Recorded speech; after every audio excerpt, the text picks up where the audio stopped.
You know that feeling, when the house has finally gone still, the dishes are put away, and the night stretches ahead with a kind of hush you didn't used to notice. The clock ticks, the world outside quiets, and you ease into bed, grateful for rest. But before your dreams can even settle in, nature calls. Again. If you've ever shuffled, half asleep, through a dark hallway at 2 a.m., frustrated at how many times you've had to get up in one night, just know, you're not alone. And if this is something you've quietly tolerated for years, thinking it's just a part of aging, today's story might surprise you. As we get older, changes in our body's systems, the bladder, kidneys, hormones, begin to affect our sleep in ways that can feel intrusive. The bladder loses elasticity, which means it holds less urine. The production of antidiuretic hormone, which helps the body retain fluid overnight, decreases. And in men, prostate enlargement can further restrict normal flow. For women, lower estrogen levels after menopause thin the lining of the bladder, making it more irritable. But here's something many people don't realize.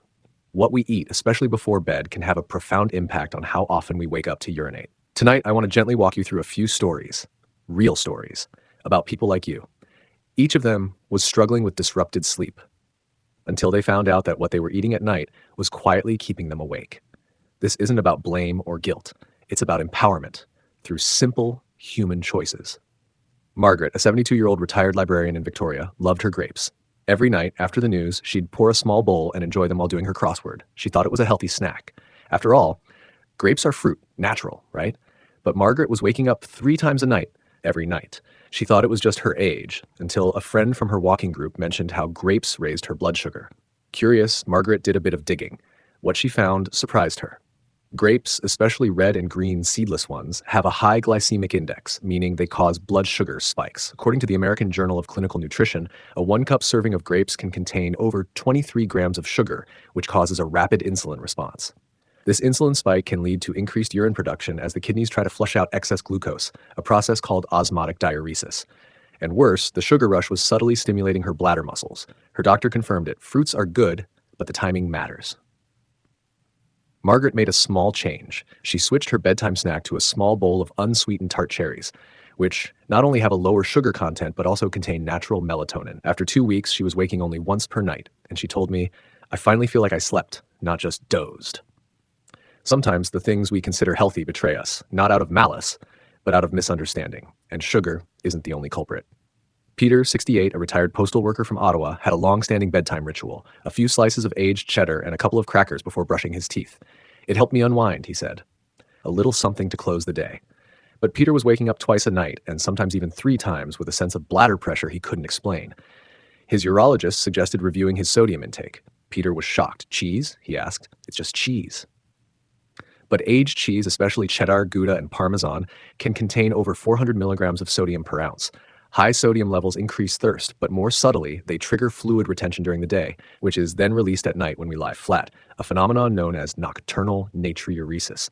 A study from the Journal of Hypertension, 2017, found that older adults who reduced sodium intake by 25% had a 30% reduction in nighttime urination episodes. Peter decided to swap the cheese for a few slices of cucumber with hummus, and occasionally a warm cup of unsalted bone broth.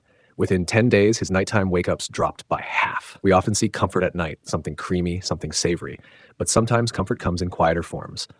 Once we understand what our bodies truly need. Joan, 75, from Winnipeg, loved her late-night orange. It reminded her of childhood winters, peeling citrus by the fire. Sweet, tart, and comforting. But as she got older, she noticed more urgency at night, and a strange tingling when she tried to go. After a pelvic exam ruled out infection, her doctor asked about acidic foods.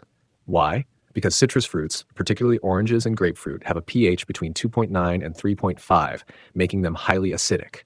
This acidity can irritate the bladder lining, especially in postmenopausal women whose urothelial tissue is more sensitive due to decreased estrogen. A 2013 study published in Urology Annals found that 46% of older adults with overactive bladder reported worsened symptoms after citrus consumption, especially in the evening. Joan was skeptical. "An orange?" she laughed, but she agreed to stop. She replaced her snack with a handful of lightly steamed pear slices, a lower acid fruit, and drank a small glass of chamomile tea instead of water. By the end of the second week, Joan slept through the night for the first time in months. "I still miss my oranges," she said, "but I love feeling rested more." And maybe that's what this stage of life is about, choosing peace over habit, rest over routine. Daniel, a 70-year-old retired high school principal in Saskatoon, was proud of his bedtime health habit, a small bowl of vanilla yogurt with banana slices. But his nights were restless. He'd get up twice, sometimes 3 times. He figured it was just the prostate, as he called it. But when he mentioned his snack to his daughter, who's a dietitian, she raised an eyebrow. Dad, she said, you're lactose intolerant, remember? Like many older adults, Daniel's lactase enzyme production had decreased over time. In fact, studies show that up to 65% of people globally experience some degree of lactose intolerance as they age. The problem? Undigested lactose can ferment in the gut, like causing bloating and stimulating the parasympathetic nervous system, which can increase urinary urgency. Plus, commercial flavored yogurts often contain added sugars, further worsening bladder irritation. Daniel swapped to a plain unsweetened almond yogurt with a sprinkle of cinnamon, and when he craved something more indulgent, he tried unsweetened coconut yogurt with flax seeds. In under 2 weeks, the changes were clear. I never thought yogurt could be keeping me up, he said, but I've slept better than I have in years. But for some, the quest for better health led them right into a hidden trap. Lillian, 76, from Halifax, had always been careful about sugar. After being diagnosed with prediabetes, she swapped to sugar-free desserts, particularly a minty gum and small aspartame-based pudding she liked after supper. It felt like a smart trade-off. But soon after, she began experiencing not just frequent nighttime urination, but an odd burning sensation as well. The discomfort would wake her, making her nights restless and her mornings groggy. Puzzled, she went for tests, but her labs came back normal. No UTI, no new diagnosis. That's when her doctor asked about diet more closely. What had changed recently? And that's when they landed on the culprit. Artificial sweeteners. Aspartame, sucralose, and saccharin. These are more than just sugar substitutes.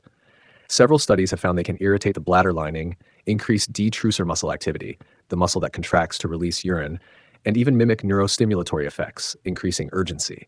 A 2014 clinical study conducted at the Cleveland Clinic found that women over 65 who consumed artificially sweetened beverages daily had a 33% higher rate of nocturia, urgency, and frequency compared to those who didn't. The body, especially with age, responds differently to these synthetic compounds. Lillian felt frustrated. I thought I was doing the right thing, she said. I gave up sugar, but no one told me this would happen. Her doctor didn't scold her. Instead, he helped her gently shift her nighttime cravings to something kinder to her body. He suggested plain Greek yogurt with a dash of cinnamon, something creamy, rich, but low in sugar and non-irritating. And if she needed something sweet, a small piece of stevia-sweetened dark chocolate, natural, mild, and less likely to bother her bladder. 3 weeks later, Lillian was sleeping through the night again. She even lost 2 pounds without trying. But more importantly, she felt rested. And maybe that's what this stage of life is about, choosing peace over habit, rest over routine. What makes these small changes so hard isn't just habit, it's what they represent. For many of us, food is comfort. That cookie after dinner? It's not just a snack, it's a memory, a ritual, a small act of self-kindness after a long day. But when that kindness starts stealing our sleep or compromising our health, it becomes a quieter betrayal. And it brings up something few of us want to admit out loud, that our bodies are changing, that our needs are different now, that we're not quite who we used to be. And yet, that doesn't have to be a loss. Because what if this chapter of life about what we give up, but what we reclaim? Better rest, a gentler rhythm, a deeper awareness of how to care for the bodies that have carried us for so long. I remember something my neighbor Doris once said after giving up her nightly crackers and cheese. I thought I'd miss it, but I don't miss waking up 4 times a night. I'd forgotten what it was like to feel truly rested. That stayed with me. So tonight, as you stand in front of the fridge, reaching for that one little thing before bed, pause. Ask yourself not, what do I feel like eating, but what does my body need right now? Sometimes the answer is gentler than we expect. And if something in today's video resonated with you, maybe consider joining us here on Elderly Seasons. We're building a space where stories like yours matter, where aging is not something to be feared, but something to be understood. Together. Tell me in the comments, have you noticed certain foods affect your sleep? What bedtime changes have helped you rest more deeply? I'll be here reading with you. Good night.